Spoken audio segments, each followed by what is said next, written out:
박정희는 거울 앞에서 마지막으로 옷깃을 매만졌다.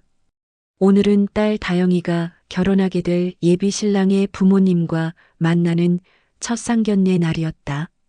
간호조무사로 일하며 홀로 딸을 키워온 지 벌써 20해가 넘었다. 그동안 얼마나 많은 밤을 새우며 일했는지, 얼마나 많은 눈물을 삼키며 버텼는지 모른다. 엄마, 준비됐어? 다영이 방문을 살짝 열고 고개를 내밀었다. 응, 다 됐다. 정희는 미소를 지으며 답했지만 가슴 한편에선 묘한 긴장감이 맴돌고 있었다. 차로 20분 거리에 있는 고급 호텔 레스토랑. 예비 신랑 최민호가 예약해둔 곳이었다. 정희는 딸의 손을 꼭 잡으며 엘리베이터에 몸을 맡겼다. 건설회사를 운영한다던 예비사돈. 민호는 좋은 집안의 외아들이라고 했다. 자신 같은 서민층 출신이 이런 자리에 앉게 될 줄이야. 레스토랑 문을 열고 들어서는 순간 정희의 발걸음이 멈춰졌다. 창가 테이블에 앉은 중년 남성의 뒷모습이 낯익었다. 넓은 어깨, 짧게 깎은 머리카락의 실루엣. 설마 하는 생각이 스쳐 지나갔지만 곧 고개를 저었다. 그럴 리 없다. 그 사람은 어머님, 이쪽으로 오세요. 민호가 다가와 정중히 인사했다. 테이블 앞에 서자 그 남자가 천천히 돌아봤다. 순간 정희의 세상이 멈췄다. 20년 전 그 얼굴이었다. 더 성숙해지고 품격이 느껴지지만 분명히 그 사람이었다. 최재호. 정희의 입에서 작은 소리가 새어나왔다. 재호 역시 얼굴이 하얗게 질렸다. 옆에 앉은 단정한 여성이 그의 아내 이선영인 듯했다. 선영은 상황을 파악하지 못한 채 밝은 표정으로 일어났다. 안녕하세요. 민호 어머니시죠? 만나서 반갑습니다. 그러나 재호는 자리에서 벌떡 일어나며 정희를 노려봤다. 그의 눈에는 이제 오래된 분노와 원망이 되살아나고 있었다. 이게 무슨 일이야? 재호의 목소리가 떨렸다. 하필이면 당신이. 다영과 민호는 무슨 일인지 몰라 당황했다. 선영도 남편의 갑작스러운 반응에 놀란 기색이었다. 아버지 무슨. 민호가 아버지의 팔을 잡으려 했지만 재호는 거칠게 뿌리쳤다. 이 결혼은 안 된다. 재호의 목소리가 레스토랑 전체에 울려 퍼졌다. 절대로 안 돼. 주변 손님들의 시선이 일제히 집중됐다. 정희는 창피함과 슬픔이 동시에 밀려와 고개를 숙였다. 20년이 흘렀어도 변하지 않은 그의 모습에 가슴이 아팠다. 여보, 대체 무슨 일이에요? 선영이 다급하게 남편의 소매를 잡아당겼다. 이 여자는. 재호가 정희를 손가락질하며 말하려다 멈췄다. 아이들 앞에서 차마 과거를 드러낼 수 없었다. 죄송합니다. 정희가 조용히 고개를 숙였다. 다영아, 우리 가자. 엄마, 왜 그러세요? 도대체 무슨 일이에요? 다영의 목소리에 당황이 섞였다. 민호도 어리둥절한 표정으로 아버지와 정희를 번갈아 봤다. 아버지, 설명을 해주세요. 하지만 재호는 등을 돌린 채 말했다. 이 결혼은 절대 허락할 수 없어. 끝이야. 아버지. 민호가 외쳤지만 재호는 이미 레스토랑을 나서고 있었다. 선영은 급히 남편을 쫓아가며 정희에게 고개를 숙였다. 죄송해요. 상황이 이해가 안 가지만 나중에 연락드릴게요. 텅 빈 테이블에 정희와 다영, 그리고 민호만 남았다. 정희의 눈에는 어느새 눈물이 고여 있었다. 20년 전 그날의 기억이 선명하게 되살아났다. 그때처럼 또다시 모든 것이 무너져 내리는 것 같았다. 엄마. 다영이 떨리는 목소리로 불렀다. 대체 무슨 일이에요? 민호 아버지를 아세요? 정희는 고개를 들어 딸을 바라봤다. 이제는 모든 것을 말해야 할 때가 온 것 같았다. 하지만 이곳에서는 안 됐다. 집에 가서 단둘이 앉아서 모든 진실을 털어놔야 했다. 집에 가서 얘기하자, 다영아. 정희가 일어서며 말했다. 민호는 여전히 혼란스러운 표정으로 서 있었다. 이모님, 저희가 몰랐던 무슨 일이 있었던 건가요? 정희는 민호를 바라봤다. 착하고 성실해 보이는 이 청년이 재호의 아들이라니. 운명의 장난이란 이런 것일까? 미안하다, 민호야. 이 모든 상황이 너무 갑작스러워서. 정희는 말을 잇지 못했다. 세 사람은 조용히 레스토랑을 나섰다. 화창했던 하늘이 어느새 흐려지고 있었다. 집으로 돌아오는 길은 무겁고 길게만 느껴졌다. 다영은 계속해서 엄마에게 질문을 던졌지만 정희는 입을 다문 채 창밖만 바라봤다.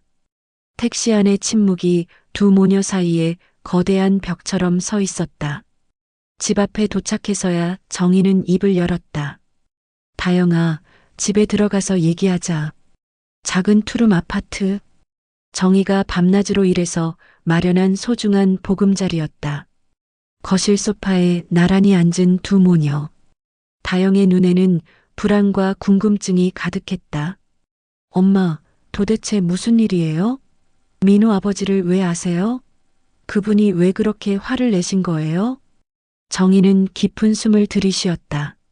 20년 동안 가슴 깊이 묻어둔 비밀을 이제야 딸에게 털어놔야 할 때가 온 것이다.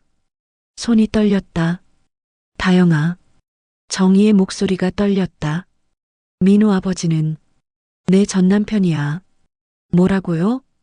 다영의 얼굴이 창백해졌다. 전남편이라니.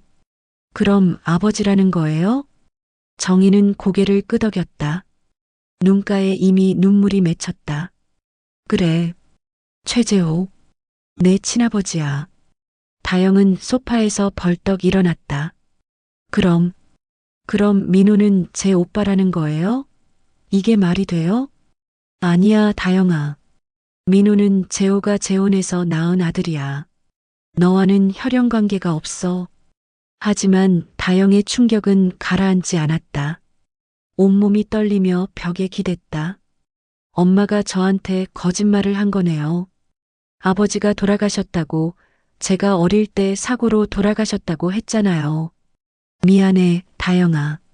정말 미안해. 정희의 눈에서 눈물이 흘러내렸다. 그때 상황이 너한테 어떻게 설명할 수가 없었어. 어떤 상황이요? 도대체 무슨 일이 있었던 거예요? 다영의 목소리가 높아졌다. 정희는 두 손으로 얼굴을 가렸다. 지난 20년이 주마등처럼 스쳐 지나갔다. 사업이 망했어. 내 아버지가. 재호가 건설업을 하다가 큰 손실을 받고 우리는 빚더미에 앉게 됐지. 그런 상황에서 나도 실수를 했고. 어떤 실수요? 다른 남자를 만났어. 정희의 고백이 조용히 터져나왔다. 생활이 너무 힘들어서 도움을 주겠다는 사람이 있어서 잠시 흔들렸던 거야. 다영은 벽에 등을 기대고 주저앉았다. 그래서 아버지가 엄마를 떠난 거예요? 재호는 그걸 알고 너무 상처받았어. 그리고 나도 상처받았고, 결국 우리는 서로를 용서하지 못한 채 헤어졌지. 그럼 저는 어떻게 되는 거예요? 아버지는 제가 있는지도 몰랐던 거예요? 정희는 고개를 저었다. 알고 있었어. 하지만 너를 데려가려 하지도 않았고 양육비도 주지 않았어. 나는 혼자서 너를 키우기로 결심했지. 그때 다영의 휴대폰이 울렸다. 민호였다. 다영은 전화를 받지 않았다. 곧이어 메시지가 왔다. 다영아, 괜찮아? 오늘 무슨 일인지 모르겠지만 우리 얘기 좀 하자. 다영은 휴대폰을 바닥에 던졌다. 어떻게 이럴 수가 있어요? 제가 좋아하는 사람이 제 배다른 오빠라니. 다영아, 민호와 너는 혈연 관계가 없어. 그건 괜찮아. 괜찮다고요? 이게 괜찮은 일이에요? 다영이 소리쳤다. 제 인생이 완전히 엉망이 된 거예요. 어떻게 민호와 결혼해요? 그 사람 아버지가 제 친아버지인데. 정희는 딸에게 다가가려 했지만 다영은 뒤로 물러났다. 엄마, 저 혼자 있고 싶어요. 생각할 시간이 필요해요. 그날 밤 다영은 방문을 걸어 잠그고 나오지 않았다. 정희는 거실에서 밤새 울었다. 자신의 과거가 딸의 행복마저 빼앗아 버린 것 같아 자책감이 몰려왔다. 이튿날 아침 다영은 짐을 꾸리고 나왔다. 어디 가는 거야? 잠깐 친구 집에 있을게요. 회사도 당분간 쉴 생각이에요. 다영아, 우리 얘기 좀 더 해보자. 지금은 안 돼요, 엄마. 저 정말 정신이 없어요. 다영은 그대로 집을 나섰다. 정희는 딸의 뒷모습을 바라보며 무력감에 빠졌다. 한편 최재호의 집에서도 비슷한 일이 벌어지고 있었다. 민호는 아버지를 추궁했다. 아버지, 다영이 어머니가 누구세요? 왜 그렇게 화를 내신 거예요? 재호는 서재에서 위스키를 마시며 창밖을 바라봤다. 그 여자는 내 전처야. 전처라고요? 민호도 충격을 받았다. 그럼 다영이는 내 딸이다. 재호의 목소리에는 복잡한 감정이 섞여 있었다. 민호는 한동안 말을 잇지 못했다. 그런데 저는 다영이를 사랑해요. 혈연 관계도 없고 사랑에는 그런 게 상관없어요. 안 돼. 재호가 벌떡 일어났다. 그 여자 딸과의 결혼은 절대 안 돼. 왜요? 도대체 과거에 무슨 일이 있었던 거예요? 하지만 재호는 더 이상 말하지 않았다. 다만 절대 안 된다는 말만 반복할 뿐이었다. 며칠이 흘렀지만 상황은 나아지지 않았다. 다영은 소식이 없었고 민호는 아버지와 갈등을 빚고 있었다. 두 집안은 각자의 상처 속에서 고통받고 있었다. 다영이 집을 나간 지 사흘째 되는 날 새벽 정희의 휴대폰이 요란하게 울렸다. 낯선 번호였다. 여보세요? 박정희 님이시죠? 저는 서울대병원 응급실 간호사입니다. 윤다영 씨의 보호자이신가요? 정희의 온몸에 소름이 돋았다. 네, 맞아요. 제 딸이요. 무슨 일이에요? 화재 현장에서 연기 중독으로 응급실에 실려왔습니다. 지금 당장 오실 수 있으세요? 정희는 옷도 제대로 갈아입지 못한 채 병원으로 달려갔다. 응급실 앞 복도는 혼란스러웠다. 의료진들이 분주히 오가는 가운데 정희는 딸의 소식을 기다리며 가슴을 졸였다. 윤다영 보호자분이세요? 의사가 다가왔다. 네, 저예요. 제 딸 어떻게 됐어요? 다행히 생명에는 지장이 없습니다. 연기를 많이 마셔서 일시적으로 의식을 잃었지만 곧 회복될 거예요. 정희는 그제서야 안도의 한숨을 쉬었다. 하지만 곧이어 궁금증이 생겼다. 어디서 화재가 났던 건가요? 고시텔에서요. 전기 합선으로 추정되는데 다영 씨는 3층에 있었는데 계단으로 피하다가 연기를 많이 마신 것 같습니다. 고시텔. 다영이 그런 열악한 곳에서 지내고 있었다는 사실에 정희의 마음은 더욱 아팠다. 지금 면회할 수 있나요? 아직은 안정을 취해야 해서요. 조금 더 기다리시면. 그때였다.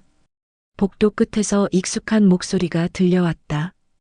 윤다영이 어디 있어요? 제 약혼자예요. 민호였다. 그 뒤로 재호와 선영도 함께 들어오고 있었다. 민호는 다영의 친구로부터 연락을 받고 달려온 것 같았다. 정희와 재호가 복도에서 마주쳤다. 사흘 전 상견례 이후 처음 보는 얼굴이었다. 재호의 표정에는 여전히 딱딱함이 있었지만 걱정이 스며 있었다. 다영이는 괜찮아? 재호가 먼저 물었다. 의사 말로는 생명에는 지장 없대. 정희가 답했다. 민호는 간호사에게 다영의 상태를 묻고 있었고 선영은 조용히 두 사람 사이의 긴장감을 지켜봤다. 고시텔에서 살고 있었다면서? 재호의 목소리에 화가 섞였다. 내가 제대로 돌보지 못해서 우리 딸? 정희가 반박했다. 지금까지 단 한 번도 안부조차 묻지 않던 사람이 갑자기 우리 딸이라고? 재호는 정희의 옷깃을 거칠게 잡았다. 내 때문이야. 내가 집을 나가서 방황하게 만든 거야. 여보, 선영이 급히 남편의 팔을 잡으며 말렸다. 여기가 어디라고 이래요? 주변 사람들의 시선이 집중되자 재호는 손을 놓았다. 하지만 눈빛만은 여전히 차갑게 정희를 노려봤다. 죄송해요. 선영이 정희에게 고개를 숙였다. 남편이 너무 감정적이네요. 괜찮아요. 정희는 고개를 저었다. 그때 민호가 다가왔다.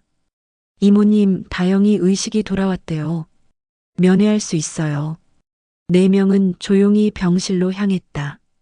침대에 누운 다영의 얼굴은 창백했지만 다행히 눈을 뜨고 있었다. 다영아. 정희가 딸의 손을 잡았다. 엄마. 다영의 목소리는 쉬어 있었다. 민호도 다영의 다른 손을 잡으며 말했다. 괜찮아? 정말 놀랐어. 다영은 민호를 보다가 병실 안에 다른 사람들을 발견했다. 재호와 선영이 서 있었다. 특히 재호의 모습을 본 다영의 눈에는 복잡한 감정이 스쳤다. 저분이. 다영이 작은 소리로 말했다. 응, 내 아버지야. 정희가 대답했다. 재호는 딸의 침대 곁으로 다가갔다. 20년 만에 제대로 보는 딸의 모습이었다. 마음 한편으로는 미안함과 안타까움이 밀려왔다. 아파? 재호가 어색하게 물었다. 다영은 고개를 끄덕였다가 이내 고개를 돌렸다. 왜 지금 와서? 다영아. 선영이 다가와 다영의 이마를 쓰다듬었다. 일단 몸부터 추스르자. 다른 얘기는 나중에 해도 돼. 선영의 따뜻한 모습에 다영의 마음도 조금 누그러졌다. 의사가 들어와 설명을 했다. 하루 정도 더 입원 관찰하면 될 것 같습니다. 다행히 큰 문제는 없어요. 병실 밖으로 나온 네 사람은 잠시 침묵에 빠졌다. 선영이 먼저 입을 열었다. 이런 일이 생기고 보니까 우리 어른들이 너무 이기적이었던 것 같아요. 선영이 정희를 바라봤다. 아이들이 사랑하는데 과거 때문에 가로막는 게 맞나 싶어요. 재호가 아내를 노려봤다.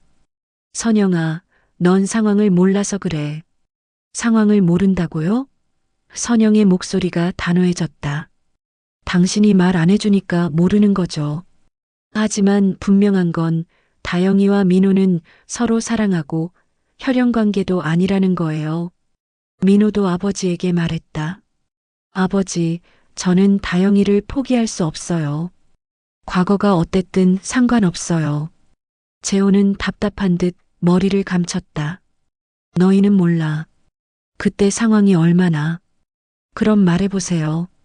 정희가 조용히 말했다. 우리가 단둘이 앉아서 제대로 얘기해봐요.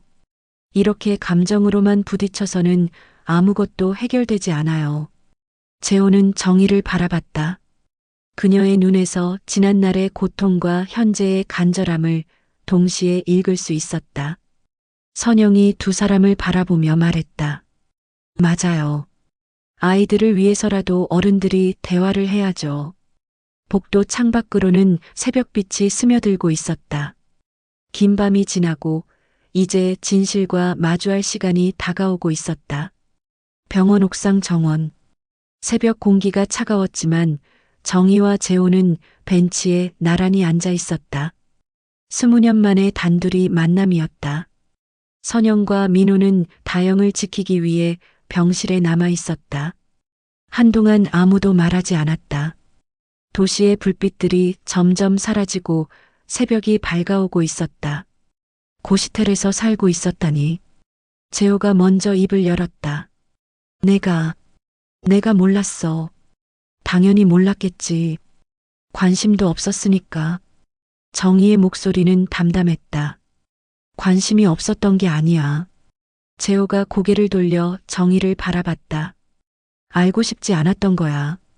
알면 더 아플 것 같아서.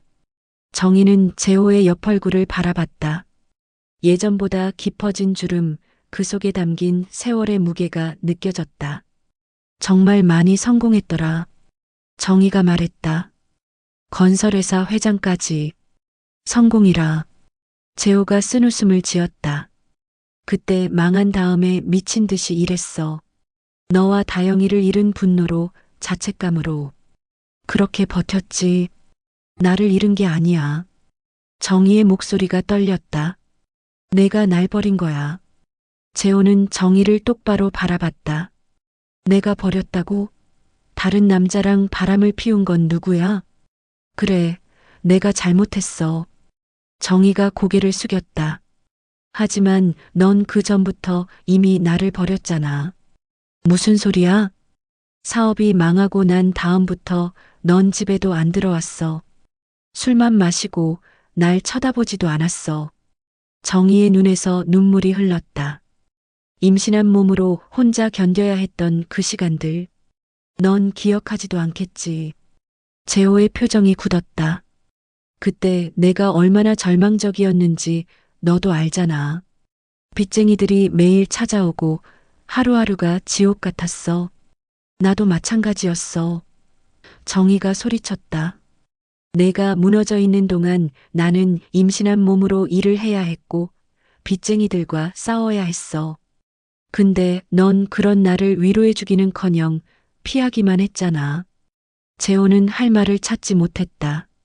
그때의 기억이 생생했다. 자신의 무능함이 싫어서, 아내에게 미안해서 차마 얼굴을 들고 있을 수 없었던 시간들. 미안해. 재호의 목소리가 작아졌다. 그때 내가 너무 비겁했어. 그럴 때 김대식이 나타난 거야. 정희가 눈물을 닦으며 말했다. 내 직장 상사였어. 우리 사정을 알고 도와주겠다고 했고, 나는 정말 절망적이었어. 그래서 그 남자와 한 번이야. 딱 한 번. 정희가 재호를 바라봤다. 그것도 제대로 된 게 아니라 그냥 위로받고 싶어서, 누군가 나를 이해해주는 것 같아서. 재호는 주먹을 꽉 쥐었다. 지금도 그때의 배신감이 생생했다. 하지만 그 다음 날부터 후회했어. 너한테 어떻게 말해야 할지 모르겠고 죄책감에 못 견디겠더라. 정희가 계속했다. 그런데 내가 먼저 알게 됐지. 그 남자가 찾아와서, 김대식이 직접 찾아왔을 때. 재호가 괴로운 듯 말했다. 세상이 무너지는 줄 알았어. 사업도 망하고 아내마저 다른 남자에게. 그때 정말 죽고 싶었어. 나도 마찬가지였어. 정희가 흐느꼈다. 내가 그렇게 절망하는 모습을 보니까 내가 돌이킬 수 없는 실수를 했다는 걸 깨달았어. 두 사람은 잠시 침묵에 빠졌다. 20년 전 그 아픈 기억들이 다시 생생하게 되살아났다. 그때 내가 너를 용서할 수 있었다면. 재호가 중얼거렸다. 나도 내가 나를 더 이상 사랑하지 않는다고 생각했어. 정희가 답했다. 그래서 더 이상 매달리지 않기로 했지. 사랑하지 않았던 게 아니야. 재호의 목소리가 떨렸다. 너무 사랑해서 더 아팠던 거야. 정희는 재호를 바라봤다. 그의 눈에도 눈물이 고여 있었다. 다영이가 태어났을 때 정희가 말했다. 너한테 연락하고 싶었어. 정말 예쁜 딸이 태어났다고, 눈이 너를 닮았다고.